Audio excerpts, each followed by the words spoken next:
আসসালামু আলাইকুম everyone, welcome to coding with দাদা। সো আজকের এই ভিডিওতে আমরা যেটা করব, আমরা জাভার লেখার জন্য, জাভা কোড লেখার জন্য আমাদের যে আইডি সেইটা ইনস্টল করব। অনেকে অনেক আইডি ইউজ করতে পারেন। এই কোর্সে আমরা ইউজ করব হলো নেটবিনস কে। নেটবিনস আইডি ইউজ করব, অনেকে ইক্লিপস ইউজ করতে পারে। তো যে যার মতো আপনারা ইউজ করতে পারেন। সো আমরা যেই আইডিটা ইনস্টল করব সাথে যেন জেডিকে আমাদের ইনক্লুড থাকে, এটা আমাদের খেয়াল রাখতে হবে। তো আপনারা এটা নামানোর জন্য যেটা করতে হবে, আপনাকে এখানে গুগলে গিয়ে লিখতে হবে যে NetBeans NetBeans NetBeans with JDK download. ঠিক আছে, এখানে গিয়ে আপনার এই যে বিভিন্ন লিংক আছে, এখান থেকে জাভা ডেভেলপমেন্ট কিট সহ নেটবিনসটাকে আপনারা নামায় নেবেন। আপনারা চাইলে আপনার ডেসক্রিপশন বক্সে আমাদের পুরাতন ভার্সনের একটা লিংক দেওয়া থাকবে, এখান থেকে আপনারা ডাউনলোড করে নিতে পারবেন। তো আমি অলরেডি ডাউনলোড করে রেখেছি, এই জন্য আমি নতুন করে ডাউনলোড আর করলাম না। ঠিক আছে, তো এই যে আমার মোটামুটি এখানে একটা ডাউনলোড হয়ে আছে। আমি এটাকে ইনস্টল করব এবং এটাকে দেখাবো কিভাবে ইনস্টল হয়, আসলে প্রসেসটা কিভাবে কাজ করে। ওকে, সো এই যে আমি এক ক্লিকে চলে গেলাম। বেসিক ইনস্টলেশন, খুব বেশি হেডেকের কিছু নেই। এটা মোটামুটি 5 থেকে 7 মিনিট সময় নিতে পারে ম্যাক্স। এটা ডিপেন্ড করে আপনার আসলে মেশিন বা ডিভাইসটা কতটুকু কেপেবল। ওকে, সো আমাদের এই তো আমাদের মোটামুটি ফার্স্ট যাচ্ছে। Let's try. তো এই পার্টটাতে আপনি একটু সময় নিতে পারেন, এটা খুব বেশি ইয়ে হওয়ার কথা না। এখন দেখেন আপনি কোথায় রাখবেন সি ড্রাইভ। আমরা অবশ্যই অ্যাজ ইউজুয়াল সি ড্রাইভে রাখবো, এখানে আমি কোনো ইয়ে নেই। তো আমরা এটা বলতেছি যে সব ইনস্টলেশন আমাদের সি ড্রাইভে যাবে। ঠিক আছে, সি ড্রাইভে আমি দিয়ে দিলাম। তারপর ওকে, সি ড্রাইভে দেওয়ার পরে ওকে ডাউনলোড চলতেছে।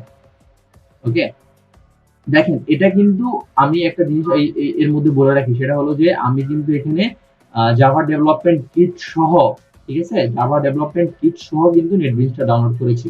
তো আপনারা যারা প্যাচ লাগাবেন খুঁজে পাবেন না, তারা ডেসক্রিপশন বক্সের এই লিংক থেকে গিয়ে ডাউনলোড করতে পারবেন। তো আশা করছি আপনার সুবিধা হবে। আপনি এই ঠিক এক্সাক্ট এই ভার্সনটাই আপনারা আসলে পাবেন ওই লিংক থেকে। ঠিক আছে, ওকে, সো আমরা যেখানে জেডিকে 8টা ইউজ করতেছি আপডেটটা। তো দেখা যাক আমাদের ইনস্টলেশন প্রসেসটা কতটুকু সময় নেয়।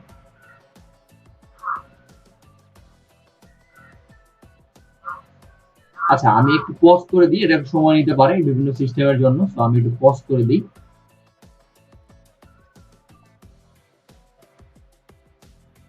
আচ্ছা, আমরা মোটামুটি এক পেজ শেষ করেছি, আর এক পেজ ছোট একটু অল্প একটু বাকি আছে। সো আমরা একটু এটা করে ফেলি।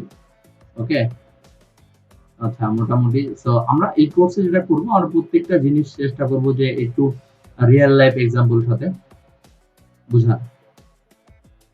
ওকে, আমরা মোটামুটি আমাদের ইনস্টলেশন কমপ্লিট। সো আমরা পেয়ে গেছি আমাদের ইনস্টলেশনে। সো এখন আমরা যেটা করব, ফিনিশে ক্লিক করলে আমাদের মোটামুটি ইনস্টলেশন কমপ্লিট হয়ে যাবে। এবং আমাদের যদি আমাদের ডেস্কটপ আইকন যদিও আমি অফ করে রেখেছি, যদি আমি আমার ডেস্কটপে শো করি, দেখবেন যে আমাদের কিন্তু এই যে নেটবিনসটা ইনস্টল হয়ে গেছে এখানে। এখন আমি কিভাবে চেক করব যে আমার সিস্টেমে জাভা ডেভেলপমেন্ট কিট বা জেডিকে ইনস্টল হলো কিনা। বা অনেক সময় কিন্তু অনেকের ইস্যু হতে পারে, নেট ইস্যুর জন্য হতে পারে, বা জেডিকে মিসিং হতে পারে। এটা আমি চেক করবো কি জন্য, এই জন্য আমি যেটা করবো, আমরা আমাদের সিএমডি তে যাব।